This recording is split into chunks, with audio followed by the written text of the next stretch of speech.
Has he come back with a counteroffer?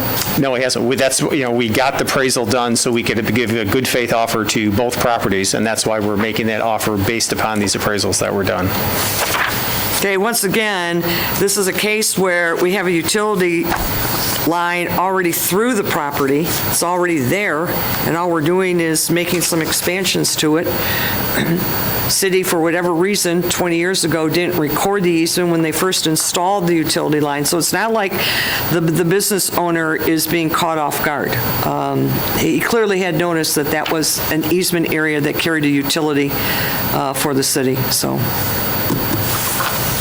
Councilmember Hanson, go ahead. Thank you, Mr. Mayor. Just a quick question. If the owners of either of these properties don't respond to the offers, does it just continue with the process as if? That's correct. Okay. Just wanted to get that clarification. Yep.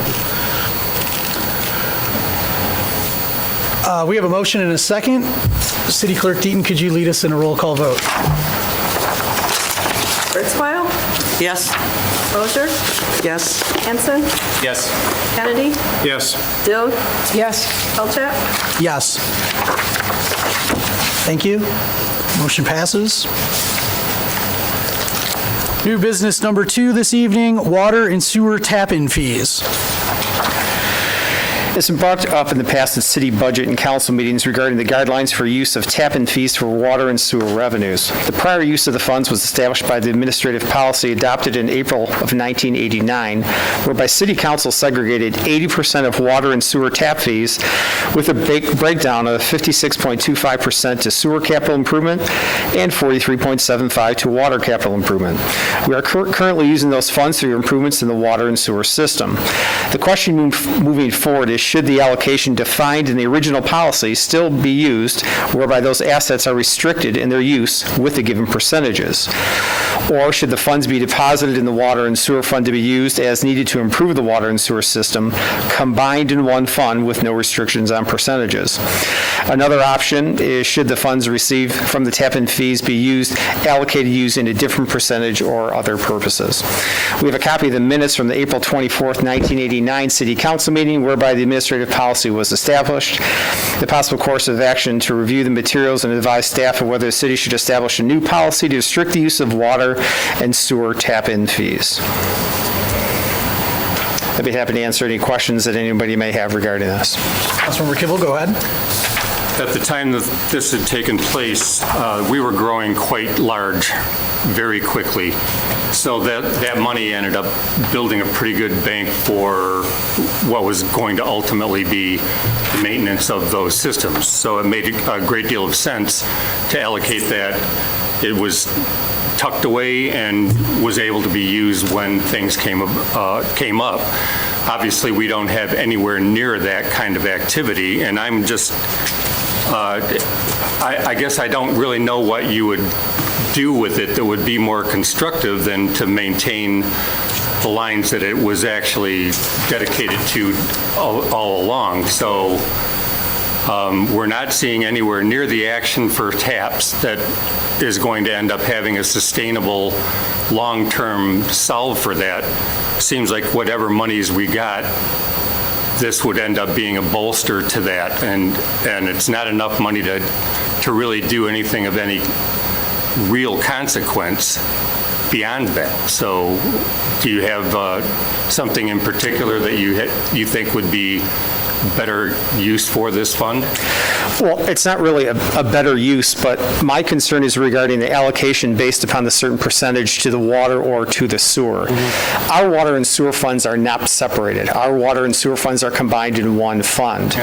The way this is right now with these particular funds, there's a certain restriction on those use of funds. We separate those with different accounts, and the Finance Division does separate those, and so we always know how much is in there. And Patricia's here tonight, and she and could give numbers exactly what's in those funds. My concern moving forward with the water and sewer fund is that we have a lot of improvements that are going on. I would rather not restrict the fund to just be a certain percentage for sewer or just be a percentage for water, because there may be at times that we decide that we need to make more improvements to the water system, and the water system is either going to have to borrow from general fund or borrow from that fund in order to suffice and to get some of those improvements completed. And it may be just the opposite in other years, because you are doing improvements to the water and sewer system based upon specific need. So I think any type of restriction of funds, and those water and sewer funds are always restricted because they are in the water and sewer account. They cannot be used for police services, buying a fire truck, doing something at DPW. They can only be used for water and sewer. Just as if the analogy is, if you decide to have a vacation fund and you put money in that vacation fund and you're planning on using it for vacation, but if your furnace goes bad, you're going to take that money out and use that for your furnace. But if it's in this scenario, you can't do that. So I would like to move forward and still restrict the funds as they are in a water and sewer fund, but not based upon percentages. They're automatically just deposited within the water and sewer accounts. That seems reasonable. I mean, then it's available, but it's still not doing anything but servicing both of those funds. Exactly, servicing our public utilities. Councilmember Kurzweil, go ahead. I want to thank you for moving forward on this. I've been asking this for many, many years, and I clued in on it by reading the audit that is done every year. And every year I called and asked, where is the policy? Where is the policy? We finally now, tonight, we have the policy. So now we know what we're talking about. And I know that the accountants have been requesting that this get updated. Although they did convey to me, when I did speak with them last year, that they did feel that the city was still in compliance with following this ratio in terms of the percentages that were stated in, I think it was just a basic administrative motion. I don't think it was a formal resolution. But I tend to agree with the city manager, is that I think it's important that they stay restricted assets, because that's what it is now, is a restricted asset, correct? And it stays as a restricted asset, but I understand the argument for erasing the percentage requirement and just using it. We've got good people over there in the water department and with good judgment. It wouldn't bother me if this policy became a formal resolution, because once again, I've asked for this for 5 years, and tonight's the first night I have seen it. So somebody really had to dig for this. So let's make this policy a little bit more open, make it a resolution so that people aren't hunting around back to 1989 to find stuff. Even the accountants couldn't find it, and I must have asked them 4 or 5 times, and they couldn't get a copy of it for me. So my preference, I'm only one vote, but I would sure like to see this a little bit more formalized than just, let's make an administrative motion in a meeting. Absolutely, Patricia, go I'd ahead. like to speak, just so that we're clear on the wording, because with accounting, we get a little funny with our words. But so the funds, in fact, are committed.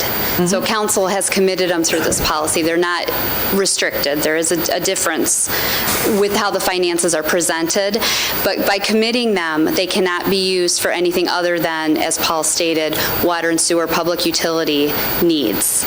So, but just so that you know, if you are looking to draft some other language tonight to, update the policy, is that if you say that the council's committing these funds to this, that would go along with the language of how they're currently used. That gives you also the ability to change at a future meeting, if you so needed to for whatever reason, to move those funds again, or change the percentages, or however you wanted to. Explain to me the difference permission? Yes. Continue, thank you. Explain to me the difference then, the technical difference between committing the funds and restricting the funds. Really, it just is a formality and how easy it is to remove the restrictions that are placed on them. So council committed at one meeting the funds to be used one way, council commits at another meeting to change the policy. If it's restricted, then it's more of a formal motion, more formal language that has to be drafted because the funds, once they're restricted, it's just a little bit harder to unrestrict them. And then the funds that have already been restricted cannot be unrestricted and moved. But funds that are previously committed that haven't been utilized could be uncommitted and moved to another area. But if you're saying that the funds are going into a restricted account, Correct. I'm going to use the word restricted, in a restricted account only to be used for maintenance of sewer and water or capital improvements for sewer and water, why does that become a problem? Why do we have to move anything around? You've restricted it, you've restricted the purpose and the use of the funds. You don't, I'm just telling you the difference. If you wanted more of the flexibility, the current policy that was drafted, the language is, it's a committed policy, so it's a little more informal, a little more flexible for you to be able to, again, revisit it as we are today, even though it's, 30 plus years later. But What's the more professional approach? they're both professional, and they're both fine. I just wanted to make that clarification for everyone, because you hear the word committed and restricted, and when you look at the financial statements, they're spelled out there too, so you can see the difference. But for your particular approach, we want to make sure that people understand that those funds in water and sewer are restricted for only use for water and sewer. So there already is a restriction on those particular funds. If you restrict them further, it would make it more difficult. But the way it was written within that policy, it committed 80% of the total funds, 56% went one way, and 44% went the other way. What we can do is we can draft a new policy that will commit those funds in the future and allows the city to be able to use those funds interchangeably between water and sewer accounts to be able to make the improvements as needed. Okay. Well, I just want to make sure that that's where the money stays. Yeah. Yes. Yeah, Where it what stays. we're discussing, I think everyone's in agreement, is the funds are going to stay within the 592, the water and sewer proprietary account. They wouldn't go elsewhere. They're only to be used for public utilities. Well, then if you don't draft a resolution making it restricted, then what you could do is draft just a basic policy. Correct. And the policy is much better than what we got here. Okay. So, and we can do that, and if council is in agreement how that is, then we can, if you want to make the motion to, update that policy, then we will do that, and we will bring that back before city council. Councilmember Kimball, go ahead. Essentially, you're saying that we're not going to assign a value to either the water or sewer. It'll end up just being the pool of money that can attend to either one of those. Right, that'll be used to make improvements to the system, and that's what we would use it for. And the money goes to what we need. Correct. Councilmember Kurtzwell, go ahead. Then I move to draft a new policy to commit. Should I use the word commit or restrict? To commit and/or restrict the use of water and sewer tap-in fees based upon the discussions this evening. I'll second that. Motion by Councilmember Kurtzwell, supported by Councilmember Hanson. Do we have any further discussion? Councilmember Mosier, go ahead. Thank you, Mayor. By committing these or restricting these, we're not going to be using them for general operation, right? Yeah. Okay. I guess Yeah, go ahead. you You can want go to ahead. speak clearly on it, but yes, no. The intention is still there for improvements and maintenance within the water and sewer treatment systems, yes. Okay, great, thank you. And I just wanted to clarify something. I did find those minutes 5 years ago, and I did give them to the auditor and the manager at the time, and why that never got to you, Maggie, I can't say to that. I know. But I gave them to Spencer Tawa at Plant Moran, and so, thank you. Councilmember Dillick, did you have anything to add? Just a really quick question. So if there is money now that is split with these percentages, do we have to leave it like that, or if with the new policy, can we say we can join all that together? It would be a separate motion, but yes, you could say the funds that are still in those accounts, that you would change how that they're allocated, so that you would, come up with however new, just put it into whatever the new policy is, or decide that you want to keep it, whatever So you this determined. policy that we are drafting, it would have to be in there? Yes, yes. And just so, if everyone's interested, at this moment, there's a little over 1.7 million in the sanitary sewer restricted fund, and in the water replacement restricted is 537,000. So as you can see, we've been using the water fund quite a bit in the last year and a half because of the improvements that we're doing with the new water tank. But the sewer funds have just been sitting there building interest. So it seems like it would make sense to draft the policy to say that we're going to join those together. That would be my preference, but Okay. Thank you. Thank you. I'm sorry, but No, go ahead, Councilmember Kibble. you're talking about consolidating the money. So Correct. it's not allocated to either one of them, just fund. to be used for Yes, each okay. Well, we have a second and a motion. I'll just thank everyone for a good discussion on that as well, and Councilmember Kibble getting in his time machine back to 89.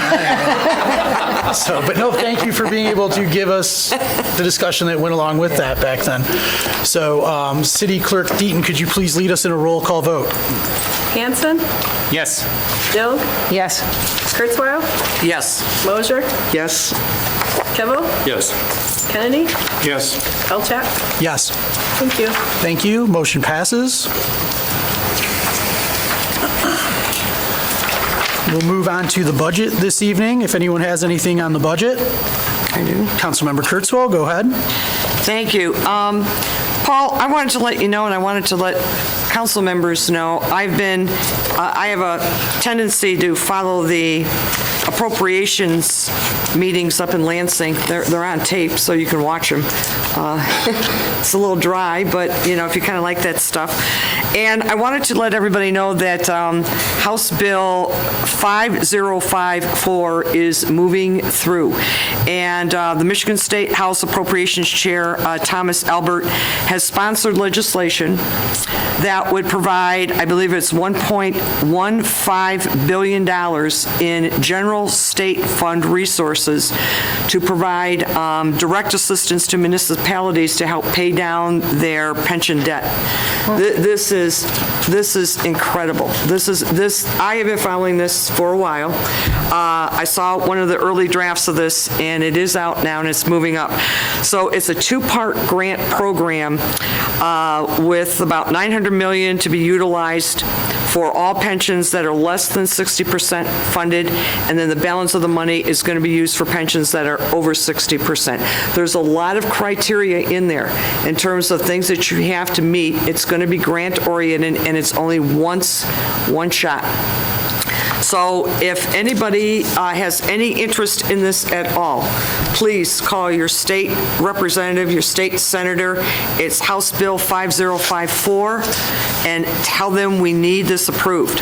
I can get more information to you on it, Paul, but this would be huge. The problem that I had, and I called Albert's office last week, and we're playing phone tag, is that number they're looking at when you split it out.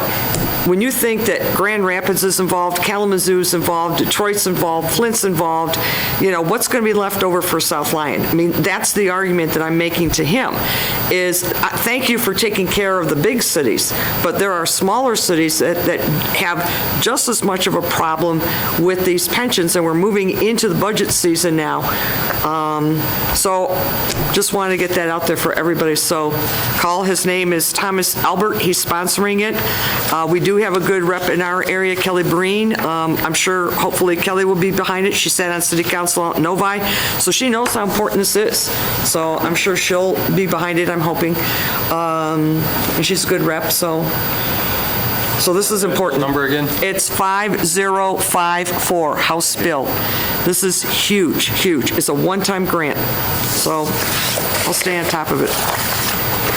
Thank you, Councilmember Kurtzwell. Anyone else with anything on the budget this evening? Okay, we will open the floor for our second public comment. Please remember to state your name and address and the 2-minute time limit.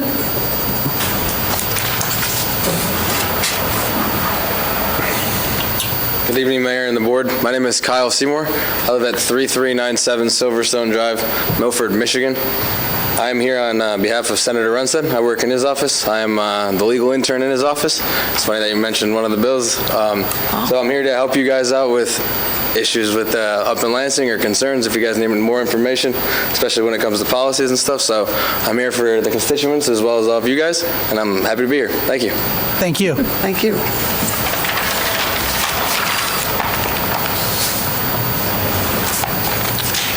All right, we will close our public comment this evening and move on to the manager's report with City Manager Zelnick. A few things we've had, a couple walkthroughs regarding with the contractors for the demolition of 501. I'll update you when the bids come in. They're actually due tomorrow, so we'll move forward with that process and let you know when we award that contract, because that will be coming before City Council. Some of you may have saw the article on 318 West Lake Street in the paper last week, outlined in the Southline Herald regarding what we're looking for within the development of that particular property. Reminder, our budget meetings, we have one scheduled for this Wednesday, and that was with the use of the ARPA funds, and we also have a pre-budget meeting scheduled coming up in April, our regular budget session, to discuss the 22-23 budget. We had a meeting this past week with Oakland County Equalization to discuss. They handle the assessing and valuation of all our residential, commercial, industrial properties in the city. They estimate that our taxable value in the city has increased by approximately 6% over last year. Those final numbers will be determined after the March Board of Review. The city, due to the current recommendations from the CDC and updated guidelines from Oakland County Health Department, the city is no longer requiring employees to wear facial coverings or masks indoors. All city buildings are open to the public during normal business hours, and mask use will be optional for both employees and the general public. And the last item I want to bring up was an announcement that was through Oakland County that our mayor, Daniel Pelchat, was selected in Oakland County's Oakland County's 40 under 40 class of 2022. I believe he will be a special guest at the 2022 State of the County address, where the 40 under 40 class will actually be introduced.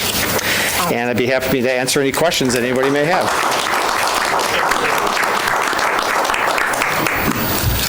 Does anyone have anything for Paul? All right. We'll move on to council comments this evening, and we'll start with Councilmember Dilg. Thank you, Mr. Mayor. I will be brief. I just wanted to say thank you to all of the members of the boards and commissions that you read at our at the beginning of the meeting, thanking them for continuing their work. Appreciate their dedication to South Lyon, and anywhere that we have openings, I hope that people will step up and join them, because we can't function as a city without people on those boards. And I wanted to give a personal thank you to Annie from the Lemon Tree. I was disappointed to read that. I'll have to have a chat with her later. But her work on the DDA, her enthusiasm to our city, and making the downtown better has just been wonderful. And that I think will be a little bit of a loss for the DDA, but I'm sure that the rest of the board will be able to pick that up and hopefully get some new people on there. And really looking forward to the Carnival, and I think you're doing a great job with that, Nate, so I think that'll be a fun time. Hope a lot of people come down. A lot of restaurants have some specials, and the stores will be open, so I hope everybody's down there and has some fun. Thank you. All right, thank you, Councilmember Dilg. Councilmember Kibble. I'm happy to see that the market manager is, just a background check away from stepping into that. And I was also getting a kick out of the fact that he was a market manager where he lives, I guess, or whatever. I mean, he was another market manager. I thought that worked out really well. I'm looking forward to seeing what he's going to bring to the party, see if he's got any different ideas that might end up getting things even more amped up. That'd be great. And outside of that, the Carnival, I'm looking forward to that. Hope we have great weather. And I just wanted to reach out, and my thoughts and hopes are with Ukraine, and I'm very proud of the countries and organizations that are providing aid and support, and even some of the more nefarious nations that have taken no position that would allow the UN to move forward with condemnations of Russia's behavior. So this is a real dicey one, and I'm wishing them all the best and hope like crazy that this thing can be put down pretty quickly. So that's really all I have. Thank you. Thank you, Councilmember Kibble. Councilmember Hanson. I want to build upon what my fellow councilman just mentioned regarding Ukraine. Michigan has close to 46,000 Ukraine residents within Michigan. We're one of the top 3 states, I believe. So definitely have them in your thoughts, especially show them any support that you can to be there, even listen to them and give your support. I do want to remind everyone about the 18th annual South Lyon Creek Cleanup that's coming up. It'll be coming up actually next month, April 24th, Sunday from 9 a.m. to 1 p.m. They'll be meeting at the truck parking lot at 400 McMunn Street near the Michigan Seamless Tube and Pipe. So bring your waders, bring your gloves, be ready to help clean up the creek. So thank you. Thank you, Councilmember Hanson. Councilmember Mosier. Just wanted to say, I drew a blank here. Want everybody to have a great week, and I hope to see a lot of people at the Carnival. It'll be a lot of fun, and thanks for putting it together, Nate. I know you worked hard on it. That's it. Thank you, Councilmember Mosier. Councilmember Kurtzwell. Thank you, Mr. Mayor. First, I would like to ditto what Councilwoman Dale said about Annie. Lisa, you just said it perfectly. You know, I wouldn't change a word in what you said. Annie's just wonderful for the DDA, and she'll be sorely missed. Next, don't forget Punchki Day starts tomorrow at the South Lyon Village Bakery. I spoke with Lori, and it's getting crazy over there at the bakery. So get over there early if you want Punchkis, because they will sell out. Next, this week starts the fish fries, and the largest fish fry in the area is at St. Joseph's Catholic Church. Starts Friday around 4 through 7. Last year, they sold over 500 dinners in just a 3-hour period per Friday, and that was on the takeout. Last, I'd like to also join in with Councilman Kibble and Councilman Hanson. Last, let's keep President Zelnick, the young men that are being armed to defend their country, the women and children that are cowering in subways and in hospitals, waiting for water, waiting for food, and all others that are being affected by this war. Please keep them in our prayers. Let's all hope for peace. And here it is, 25 after 8 in South Lyon, Michigan, and there is a convoy of about, I don't know how many tanks are in that convoy, but it runs about 17 miles headed for Kiev.